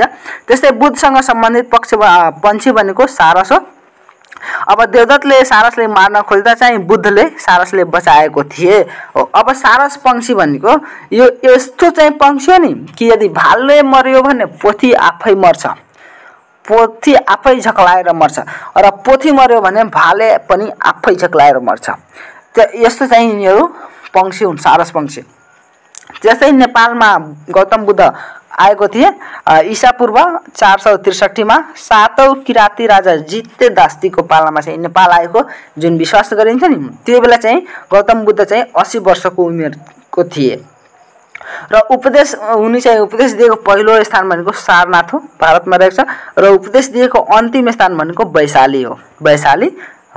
त्यस्तै चाहिँ अब बुद्धले भनेको अन्तिम वाक्य, बुद्धले अन्तिम वाक्य के भनेको थियो भन्दाखेरि अपोदिप्प भव, अर्थात् यो चाहिँ अब उनी चाहिँ सुरुमा त पाली भाषामा उपदेश दिएको थियो भने उनी चाहिँ मर्ने बेलामा चाहिँ अन्तिम वाक्य भनेको अपोदिप्पो भव चाहिँ यो चाहिँ संस्कृत भाषामा भनेको थियो। अर्थात् यसको अर्थ हुन्छ आफ्नो प्रकाश आफै बन, आफ्नो प्रकाश आफै बन। त्यस्तै उनलाई चाहिँ गौतम बुद्धलाई द लाइट अफ एसिया भनेर चिनियो, अर्थात् एसियाको तारा पनि भनेर चिनियो र संसारमा सबभन्दा बढी मूर्ति भएको चाहिँ बुद्ध भगवानको नै मूर्ति रहेको छ। संसारमा सबभन्दा बढी मूर्ति चाहिँ बुद्ध भगवानकै मूर्ति रहेको छ। त्यस्तै बुद्ध भगवानको मृत्युलाई, भगवान बुद्धको मृत्युलाई के भन्छौँ भने हामी महापरिनिर्वाण भनेको अर्थात् संसारबाट एउटा महान व्यक्तिको जुदाई हुनु हो। त्यस्तै बुद्धसँगै बाँकी दुईवटा मूर्ति यदि तपाईँले हेर्यो भने दाहिनेतर्फ रहेको चाहिँ सारीपुत्र हो र बायाँतर्फ रहेको चाहिँ मगध कल्याण हो। यिनीहरूलाई किन उनको साथमा नै राखिन्छ भन्दाखेरि यिनीहरू भगवान बुद्ध जत्तिकै योगी र कर्मठ यिनीहरू पनि थिए। भगवान बुद्ध जत्तिकै बराबर नभनौँ तर उनी जत्तिकै यिनीहरू उनको चेला थिए र उनी जत्तिकै यिनीहरू पनि शक्तिवान थिए, योगी थिए। त्यस्तै बुद्ध मरेपछि उनको तस्बिर चाहिँ अंकित गरी सिक्का निकाल्ने देश भनेको सिङ्गापुर हो। त्यस्तै अब थप यहाँ जानकारीमा रहेको छ बुद्ध धर्मका पञ्चशीलहरू, बुद्ध धर्मका पञ्चशीलहरू कुन कुन हुन्, जस्तो कि सत्य अर्थात् सत्यानुशील गर्नु, झुटो कहिल्यै नबोल्नु, त्यस्तै अहिंसा, अस्तेय, परस्त्रीगमन निषेध भनेको आफ्नो पत्नी बाहेक स्त्रीसँग यौन दुराचार नगर्नु, अन्य स्त्रीसँग यौन दुराचार नगर्नु र ब्रह्मचार्यत्वको पालना गर्नु। त्यस्तै मद्यपान, धूम्रपान, लागु पदार्थको सेवन कहिल्यै नगर्नु। यो चाहिँ एकदमै राम्रो पक्ष मान्न सक्छौँ यस धर्मको। यिनै 5वटा शिलाका आधारमा चाहिँ नै इन्डोनेसियाको वाङडुमा चाहिँ सन् 1954 मा पञ्चशील सिद्धान्त प्रतिपादन भएको पनि थियो। त्यस्तै अब भगवान बुद्धले यहाँ हासिल गरेका 4 आर्य सत्यहरू, 4 नोबल ट्रुथ्स पनि भन्छौँ, जस्तो कि संसार दुःखमय छ, दुःखको कारण छ, अर्थात् दुःखको कारण संसारिक लोभ र अज्ञानता हो। त्यसै दुःख निरोधको अवस्था छ, अर्थात् दुःखबाट बच्न सकिन्छ। त्यसै दुःख मुक्तिको उपाय छ, अर्थात् निरोधको लागि 8 महान सूत्रहरू अवलम्बन गर्नुपर्ने हुन्छ। त्यस्तै यहाँ भगवान बुद्धले हासिल गरेका अष्टाङ्गिक मार्गहरू भनेको शान्त दृष्टि अर्थात् राइट भिजन भनेको सही धारणा लिनु, त्यस्तै सत्य संकल्प अर्थात् राइट रिजोल्युसन अर्थात् सही उपदेश लिनु, त्यस्तै सत्य वचन अर्थात् राइट स्पीच साँचो बोल्नु, त्यस्तै सत्कर्म राइट एक्सन असल काम गर्नु, त्यस्तै सत्जीवन भनेको राइट लाइभलीहुड अर्थात् अनैतिक र खराब पेसामा नलाग्नु अर्थात् पेसा त्यो नलिनु। त्यस्तै चाहिँ यहाँ सत्य प्रयास अर्थात् राइट एफर्ट अर्थात् सकारात्मक प्रयास गर्नु, अनि सद्बुद्धि अर्थात् राइट माइन्डनेस सही बुद्धि लिनु, त्यस्तै सद्विचार राइट मेडिटेसन सही विचार लिनु। त्यस्तै यहाँ बौद्ध धर्म सम्बन्धी यहाँ जानकारीमा दिएको छ। गौतम बुद्ध चाहिँ जब 29 वर्षको थिए तब नै घर छोडेका थिए। त्यसलाई चाहिँ भन्छौँ हामी महाभिनिष्क्रमण। र यसलाई चाहिँ तपाईँ के गर्नु होला भन्ने, यसलाई चाहिँ तपाईँ पज गर्नु होला र यो चाहिँ पढ्नु होला वा कपीमा यसलाई नोट तपाईँ गरिलिनु होला। बौद्ध धर्म सम्बन्धी थियो हो, यसलाई चाहिँ तपाईँ नोट गर्नु होला। यो नोट गर्नुलाई बौद्ध धर्म सम्बन्धी यहाँ दिएको छ। तर यहाँ एउटा कुरा याद राख्नु होला, बौद्ध धर्मलाई अहिलेको वैज्ञानिक धर्म वा युग अनुसार वैज्ञानिक धर्म, युग सापेक्ष वैज्ञानिक धर्म पनि भन्छ, जसले नासिक धर्म पनि भन्छ। यो कुरा चाहिँ तपाईँ पनि याद राख्नु होला। त्यसै तेस्रोमा अब इस्लाम धर्म रहेको छ। इस्लाम धर्म चाहिँ नेपालको तेस्रो ठुलो धर्म हो भने विश्वको चाहिँ दोस्रो ठुलो धर्म हो। यसको उत्पत्ति चाहिँ सन् 632 मा भएको, सन् 632 मा। त्यस्तै उत्पत्ति स्थल भनेको चाहिँ मक्का, साउदी अरबको मक्का भन्ने ठाउँमा भएको र प्रवर्तक भनेको यसको चाहिँ पैगम्बर मोहम्मद वा हजरत मोहम्मद वा मुहम्मद पनि भन्छौँ। त्यस्तै यसको चाहिँ मुख्य ग्रन्थ भनेको कुरान हो। कुरान पाका पनि भन्छौँ र कहीँ कहीँ कुरान शरीफ पनि उल्लेख गरिएको छ। र यसको चाहिँ सुरुको भाषा भनेको अरबी भाषा। यो चाहिँ धर्म जब उत्पत्ति भएको थियो अरबी भाषामा भएको थियो। र यसको चाहिँ प्रार्थना स्थललाई मस्क भन्छौँ। र यसको चाहिँ एकमात्र ईश्वर भनेको, यो धर्मको एकमात्र ईश्वर भनेको अल्लाहलाई मानिन्छ। र यो धर्ममा चाहिँ सम्प्रदाय भनेको दुईवटा सम्प्रदायमा रहेको छ, सिया र सुन्नी भन्ने सम्प्रदायमा रहेको छ। र धर्मगुरु भनेको यिनीहरूको चाहिँ शेख वा इमामलाई धर्मगुरु यिनीहरू मान्छन्।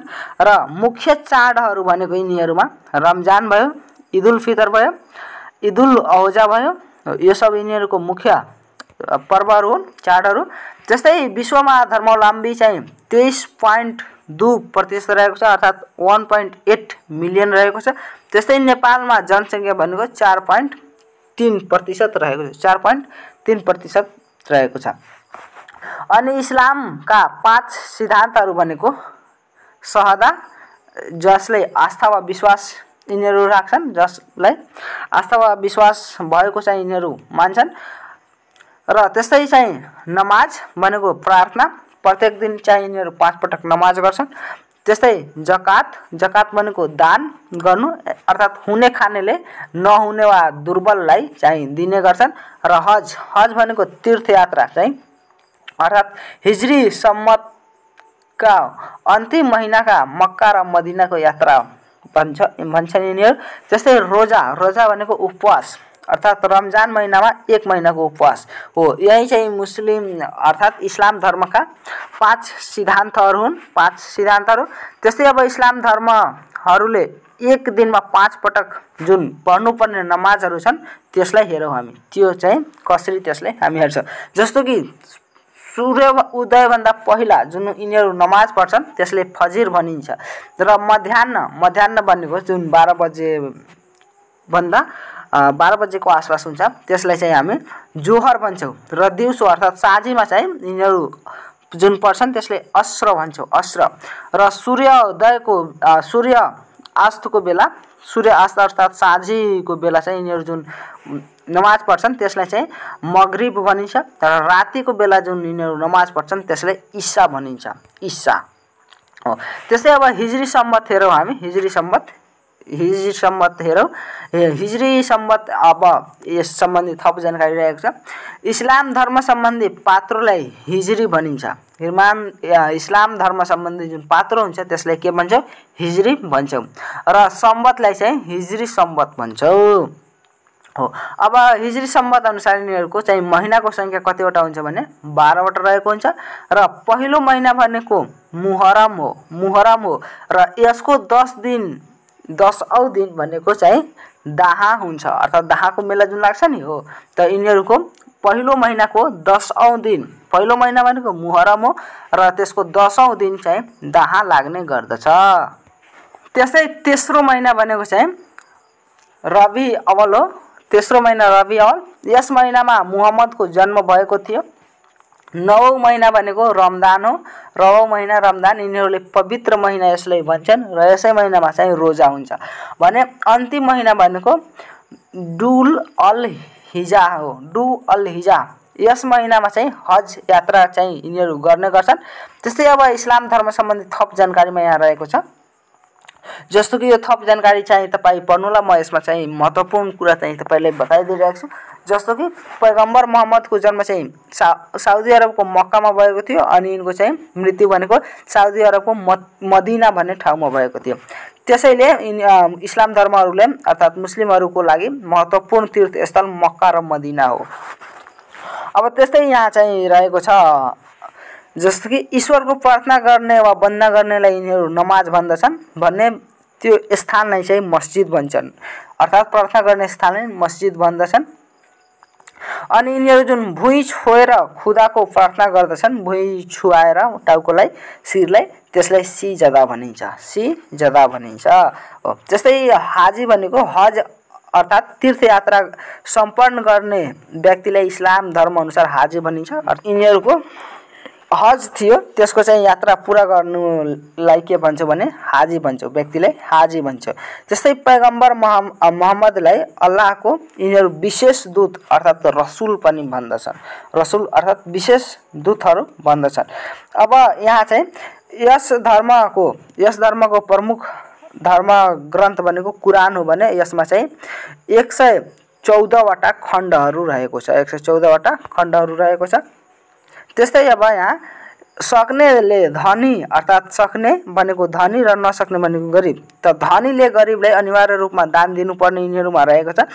जाति उपजाति मानवीय विभेद अर्थात् नगर्नु यसको उल्लेख्य पक्ष हो, यो राम्रो पक्ष हो भन्ने धार्मिक कट्टरता र नारीको दयनीय, जस्तो कि हाम्रो वा हिन्दू धर्ममा वा अन्य धर्ममा छ नि, स्त्रीलाई देवी मान्छौँ हामी, लक्ष्मी मान्छौँ, तर यिनीहरूमा त्यस्तो चाहिँ छैन, जुन कि यिनीहरूको धर्मको चाहिँ प्रमुख कमजोरीको रूपमा हामी भन्न सक्छौँ। यो चाहिँ प्रमुख कमजोरीको रूपमा रहेको छ। त्यस्तै अब यहाँ रहेको छ नेपालमा मुस्लिमहरूको प्रवेश चाहिँ 15औं शताब्दीमा रत्नमल्लको पालामा व्यापारको क्रममा चाहिँ भएको थियो। त्यसै इस्लाम धर्म अनुसार चाहिँ अल्लाहले संसारमा पहिलो पटक पठाएका मानिसहरू को हुन् भन्दाखेरि आदम र हौवा हुन् भने संसारका सबै मुस्लिमहरू यिनै दुईवटाका सन्तान हुन्, यो चाहिँ यिनीहरूमा विश्वास रहेको छ। त्यस्तै केटा शिशुको चाहिँ यौनाङ्गको त्वचा अर्थात् चाहिँ हामी छाला भन्छौँ, छाला चाहिँ सानैमा काटिने प्रक्रियालाई के भन्छ भने खतना भनिन्छ। जस्तै मुस्लिम धर्ममा शव यात्रालाई नजाजा भनिन्छ अनि पुजारीलाई मौलाना भनिन्छ अर्थात् मौला। त्यस्तै उत्तराधिकारीलाई खलिफा भनिन्छ भने यिनीहरूको पहिलो उत्तराधिकारी भनेको आयु बक्र हो।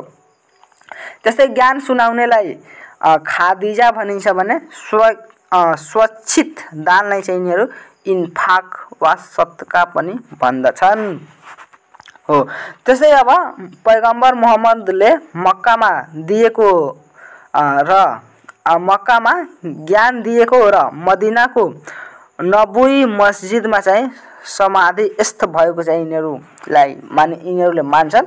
त्यस्तै धनीले चाहिँ गरिबलाई अनिवार्य रूपले दान दिनुपर्ने व्यवस्था यस धर्मको मुख्य विशेषता हो र यस धर्म चाहिँ इस्लाम धर्मावलम्बीहरूले मूर्ति पूजा गर्दैनन्।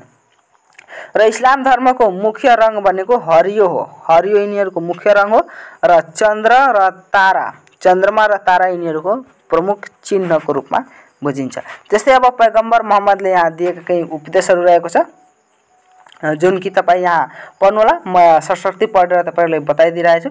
जस्तो कि अल्लाह बाहेक अरू कुनै देवता छैन, इस्लाम धर्मावलम्बीहरूले दिनमा 5 पटक नमाज पढ्नुपर्छ, जीवनमा एक पटक सबै मुस्लिमहरूले सकेसम्म हज गर्नुपर्छ, रमजानमा उपवास बस्नुपर्छ, धनीहरूले आफ्नो सञ्चित धनको 2.5% अर्थात् 2.5% गरिबहरूलाई दान गर्नुपर्छ, मूर्ति पूजा गर्नु हुँदैन, 4 भन्दा बढी स्त्रीसँग विवाह गर्नु हुँदैन, आफ्नो धर्मको रक्षा गर्नुपर्छ, गरिब र दुखीलाई माया गर्नुपर्छ हो। त्यस्तै अझ रहेको छ मुसलमानहरूको बीच समान व्यवहार गर्नुपर्दछ, मद्यपान जालसाजी धोखाधडी चाहिँ गर्नु हुँदैन आदि। त्यस्तै अब 4 मा रहेको छ किरात धर्म हो। यो नेपालको चाहिँ चौथो ठुलो धर्म मानिन्छ, नेपालको चौथो ठुलो धर्म मानिन्छ भने विश्वमा कहाँ रहेको छ यो चाहिँ गिन्तीमा पनि छैन। त्यसै संस्थापक यसको भनेको महागुरु फाल्गुनन्द हुन्, महागुरु फाल्गुनन्दलाई मानिन्छ। त्यसै धार्मिक ग्रन्थ भनेको मुन्धुम हो। मुन्धुम शब्दको अर्थ चाहिँ ध्वनि वा गायन हुन्छ, अर्थात् गीतको लयमा चाहिँ यिनीहरूको धार्मिक ग्रन्थ लेखिएको छ। त्यसै धार्मिक स्थल भनेको किरातेश्वर महादेव हुन्। अनि नेपालमा धर्मावलम्बी भनेको 3% रहेको छ। र महागुरु फाल्गुनन्द कतिऔं राष्ट्र विभूति हुन् नेपालको राष्ट्र विभूतिको रूपमा, अर्थात् नेसनल हेरिटेजमा पनि यिनको नाम चाहिँ राखिएको छ। यिनी 16औं राष्ट्रिय विभूति हुन्, अर्थात् विक्रमसम्म 2066 मङ्सिर 16 गते चाहिँ यिनी घोषित भएका थिए। त्यस्तै अब यहाँ 5 मा रहेको छ क्रिश्चियन धर्म। यो चाहिँ नेपालको 5औं ठुलो धर्म हो, तर विश्वको सबभन्दा ठुलो धर्म अर्थात् पहिलो ठुलो धर्म हो, पहिलो नम्बरमा रहेको छ क्रिश्चियन धर्म, जसलाई हामी इसाई धर्म पनि भन्छौँ। यसको चाहिँ उत्पत्ति भनेको सन् यहाँ 23 मा भएको र यसको चाहिँ धर्मग्रन्थ भनेको बाइबल हो, बाइबल। र उत्पत्ति स्थल भनेको चाहिँ जेरुसलेम, प्यालेस्टाइनको जेरुसलेमबाट भएको। र प्रवर्तक भनेको महात्मा ईसम सिंह वा जिसस क्राइस्ट जसले भन्छौँ, उनी चाहिँ धर्मको प्रवर्तक वा संस्थापक हुन्। त्यस्तै यिनीहरूको पूजा स्थल भनेको चर्चलाई भन्छौँ वा गिर्जाघर। अनि सुरु भएको भाषा चाहिँ आराकाईमा थिए, त्यसपछि चाहिँ ग्रीक र ल्याटिनमा चाहिँ कन्भर्ट भयो।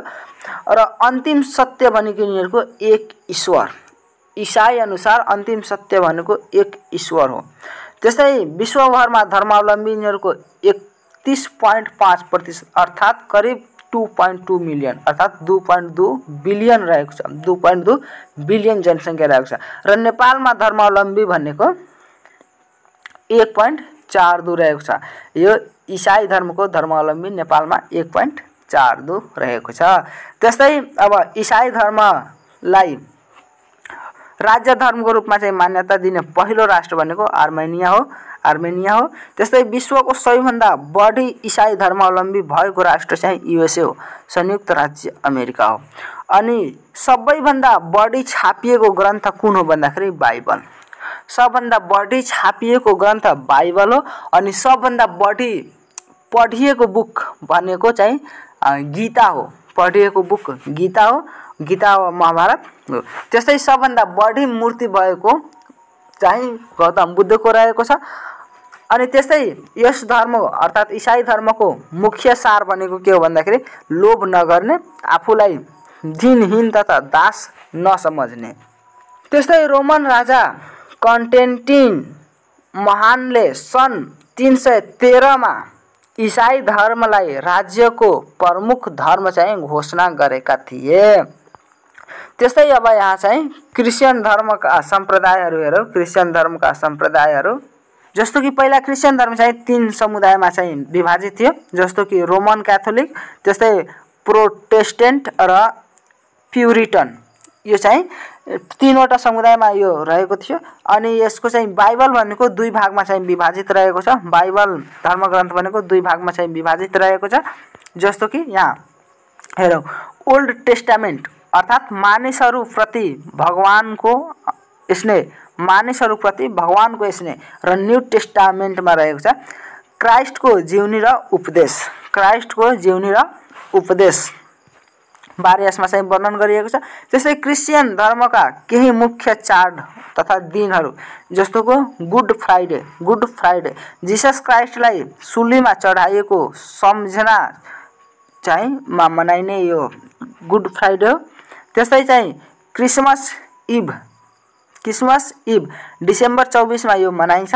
त्यस्तै चाहिँ क्रिसमस डे जिसस क्राइस्टको जन्म भएको दिनको सम्झनामा डिसेम्बर 25 मा चाहिँ यो मनाइन्छ। अनि त्यस्तै इस्टर सर डे पनि हामी भन्छौँ, इस्टर्स डे। त्यस्तै जसमा यहाँ जिसस क्राइस्टको पुनरुत्पादन भएको दिनको सम्झनामा यो चाहिँ मार्च अप्रिलतिर चाहिँ मनाइने गरिन्छ। त्यस्तै अब क्रिश्चियन धर्म सम्बन्धी यहाँ थप जानकारीमा रहेको छ। जस्तो कि जीसस क्राइस्टको जन्म चाहिँ ईसापूर्व 4 मा भएको। जीसस क्राइस्टको वंश भनेको सुवंशका थिए नि। अनि बाइबल अनुसार जीसस क्राइस्ट यहुदी धर्मका प्रवर्तक अब्राहमका 42औं पुस्ताका यिनीहरू थिए, 42औं पुस्तक थिए। त्यस्तै विश्वमा सबैभन्दा बढी क्रिस्चियन धर्मावलम्बी भएको मुलुक अमेरिका हो भन्ने, क्रिस्चियन धर्मावलम्बी भएको अरब मुलुक चाहिँ लेबनान हो। त्यस्तै बाइबलको पहिलो पुस्तक जेनेसिस हो भन्ने, अन्तिम पुस्तक चाहिँ रिभेलेसन हो। अनि यहाँ चाहिँ थुप्रै जानकारीहरू दिएको छ, जसमा चाहिँ यहाँ पनि दिएको छ यस धर्मको प्रमुख धर्मग्रन्थ बाइबल सर्वप्रथम हिब्रू भाषामा लेखिएको थियो, जुन हाल चाहिँ ल्याटिन भाषा समेत अन्य भाषामा पनि लेखिएको पाइन्छ। यो चाहिँ केही महत्त्वपूर्ण जानकारीहरू रहेको छ जुन यहाँ दिएको छ, तपाईँ यसलाई चाहिँ पढ्न सक्नुहुन्छ। जस्तो कि यहाँ यस धर्मअनुसार चाहिँ धर्मगुरुलाई पादरी भन्दछन् यिनीहरू, पादरी हो। र यिनीहरूको सर्वोच्च धर्म ग्रुप भनेको पोप, धर्मगुरु भनेको पोप हुन् भन्ने। हालको पोप भनेको चाहिँ जोन फ्रान्सिस हुन्, जो कि विश्वकै सानो देश भ्याटिकन सिटीमा बस्दछन् र यिनी चाहिँ स्पेनका नागरिक हुन्। त्यस्तै अब जीसस क्राइस्टलाई विश्वकै तारा, लाइट अफ द वर्ल्ड, जस्तो कि गौतम बुद्धलाई एसियाको तारा भनिन्छ नि, त्यसै जीसस क्राइस्टलाई चाहिँ विश्वकै तारा भनेर चिन्छौँ हामी, विश्वकै तारा भनेर यहाँ जीसस क्राइस्टलाई बुझिन्छ। त्यस्तै अब जैन धर्म रह्यो, जैन धर्म 6 नम्बरमा जैन धर्म रह्यो। यसको चाहिँ उत्पत्ति ईसापूर्व 550 मा भएको र उत्पत्ति स्थान चाहिँ भारतको पन्जाबबाट भएको र यसको चाहिँ प्रवर्तक भनेको महावीर जैन हुन्। त्यस्तै धार्मिक ग्रन्थ भनेको चाहिँ वचनामृत रहेको छ अनि धार्मिक स्थल भनेको जैन मन्दिर। त्यस्तै विश्वमा धर्मावलम्बी भनेको 4.2 मिलियन रहेको छ। 4.2 मिलियन भनेपछि 40 लाख भयो, 40 लाख। त्यस्तै अब यहाँ 40 लाख भन्दा पनि अलिकता बढ्यो, 40,20,000 जति भइहाल्यो। त्यसै जीवनशैली भनेको जीवित प्राणीलाई चोट नपुर्याउने यिनीहरूको रहेको छ। अनि नेपालमा सङ्ख्या भनेको 3214 जना मात्र रहेका छन् भने यिनीहरूको सम्प्रदाय चाहिँ दुईवटा सम्प्रदायमा रहेको छ, दुईवटा सम्प्रदायमा विभाजित छ। एउटा दिगम्बर भनेको कुनै पनि कपडा नलगाउने, निर्वस्त्र रहने, नग्न रहने। त्यस्तै जब पन्जाबतिर हामी जान्छ नि हो त त्यहाँ भन्छ नि नागा बाबाहरू हो, तिनीहरू चाहिँ जैन धर्मकै मान्ने उनीहरू हुन्। र अर्को चाहिँ रहेको छ श्वेताम्बर चाहिँ यिनीहरू चाहिँ सेतो कपडा लगाउने, यिनीहरूमा धारणा रहेको सेतो कपडा। त्यस्तै जैन धर्मको मुख्य सन्देश मन्त्रमा रहेको छ अहिंसाको पालना, अर्थात् हिंसा नगर्नु, साँचो बोल्नु, रात्रिमा भोजन नगर्नु, कठोर तपस्या गर्नु, चोरी नगर्नु, माया मोहबाट टाढा रहनु र ब्रह्मचर्यको पालना गर्नु यिनीहरूको चाहिँ मुख्य सन्देश रहेको छ। अर्थात् अनि यिनीहरू चाहिँ मूर्ति पूजाको विरोध गर्ने गर्छन्। यस धर्मले जीवन जगतमा मात्र होइन हावापानीमा पनि जीवन छ भन्ने चाहिँ यिनीहरूको मान्यता रहेको छ। त क्वेसन यसरी सोधिन सक्छ कि जीवन जगतलाई मात्र नभई हावापानीमा पनि जीवन रहेको छ भन्ने मान्यता बोक्ने चाहिँ धर्म कुन भन्दाखेरि जैन धर्मलाई हामी बुझ्छौँ। त्यस्तै अब यहाँ जैन धर्म सम्बन्धी सानो एउटा जानकारी दिएको छ, त्यो चाहिँ तपाईँ अध्ययन गर्नु र यसपछि चाहिँ 7औंमा हाम्रो रहेको छ सिख धर्ममा यहाँ चाहिँ उत्पत्ति, सिख धर्म चाहिँ उत्पत्तिहरू, यहाँ सिख धर्मको उत्पत्ति चाहिँ सन् 1500 मा भएको। भर्खर चाहिँ यो सन् 1500 मा अर्थात् यसको चाहिँ 500 जति वर्षहरू बित्यो, यसको 500 वर्ष भइसक्यो। र यसको उत्पत्ति स्थल चाहिँ भारतको पन्जाबको तालवण्डी भन्ने ठाउँमा, जुन हाल पाकिस्तानमा रहेको छ। त्यसै प्रवर्तक यिनको चाहिँ गुरु नानक, अर्थात् पन्जाबको नानकाना भन्ने ठाउँमा चाहिँ यिनी जन्मिएको थियो र यिनीहरूको आराध्य देवता चाहिँ गुरु नानकलाई नै यिनीहरू मान्छन् आराध्य देवता। त्यस्तै धार्मिक ग्रन्थ भनेको गुरु ग्रन्थ साहिब हो। अनि विश्वभरमा कुल धर्मावलम्बी भनेको 23 मिलियन रहेको छ, 23 मिलियन रहेको छ। त्यस्तै नेपालमा सङ्ख्या भनेको 609 जना मात्र छन् र धर्मगुरु भनेको यिनीहरूको ज्ञानीलाई मान्छन् यिनीहरू, जसलाई ग्रन्थी पनि भन्छौँ। र प्रार्थना स्थल यिनीहरूको गुरुद्वार मन्दिर रहेको छ र सम्प्रदाय चाहिँ तीनवटा सम्प्रदायमा यिनीहरू रहेका छन्, कार सेवा, सिख सभा र अकाली दल रहेको छ। त्यस्तै चाहिँ अन्य जानकारीमा रहेको छ यिनीहरूको चाहिँ अन्तिम सत्य भनेको उकार अर्थात् ओमकार रहेको। त्यस्तै प्रख्यात धर्म स्थल भनेको स्वर्ण मन्दिर हो, जसले अमृतसर पनि भन्छौँ र हरिमन्दिर साहिब पनि भनेर बुझ्छौँ। त्यस्तै सिख धर्मका मुख्य सार भनेको अहिंसा, सत्कार्य र परोपकारलाई जोड दिनु हो। त्यस्तै यहाँ सिख धर्म सम्बन्धी केही थप जानकारीहरू दिएको छ। सिख धर्म सम्बन्धी थप जानकारीहरू यो चाहिँ तपाईँ पढ्नु होला यहाँ। जस्तो कि यहाँ एउटा म यहाँ बताइदिइरहेको छु जुन कि यहाँ चाहिँ इम्पोर्टेन्ट क्वेसन हो। जस्तो कि अहिंसा, सत्कार्य र परोपकारलाई जोड दिएको यस धर्मले सत्य जानु धर्म होइन र सतमा बस्नु नै धर्म हो भन्ने विषयलाई पनि जोड दिएको छ, जुन कि समाजको लागि एउटा राम्रो पक्ष नै मान्न सक्छ। त्यस्तै अब यहाँ अन्य धर्महरू हेर्ने हो भने जस्तो कि यहाँ सिन्तो धर्मको प्रचलन चाहिँ जापानमा रहेको छ। त्यस्तै ताओ धर्मको प्रवर्तक चाहिँ लाओ त्से चीनमा हामी पहिला नै पढ्यौँ। त्यस्तै यहुदी धर्मको ग्रन्थ चाहिँ कैवाल हो, यो पनि हामी पढिसकेका छौँ। हो आज हामी धर्म सम्बन्धी विभिन्न जानकारीहरूमा यो सबै पढ्यौँ, जुन कि आशा छ कि तपाईहरूको लागि लोकसेवाको जुन पनि पदको लागि तयारीको लागि पनि यो भिडियो एकदमै महत्त्वपूर्ण हुन सक्छ र रहेको पनि छ। त्यही भएर यो भिडियो चाहिँ तपाईहरूलाई राम्रै लागेको होला। यदि राम्रो लागेको छ भने यसलाई लाइक गर्नु होला, च्यानललाई सब्स्क्राइब गर्नु होला र साथीभाइहरूसँग सेयर गर्न नबिर्सनु होला। यति भन्दै म यस भिडियोबाट बिदा हुन चाहन्छु र नेक्स्ट भिडियो चाहिँ तपाईँ कुन टपिकमा हेर्न चाहनुहुन्छ कमेन्ट चाहिँ अवश्य गर्नु होला। म तपाईहरूको कमेन्ट हेरी त्यही भिडियो लिएर आउन प्रयास गर्नेछौँ।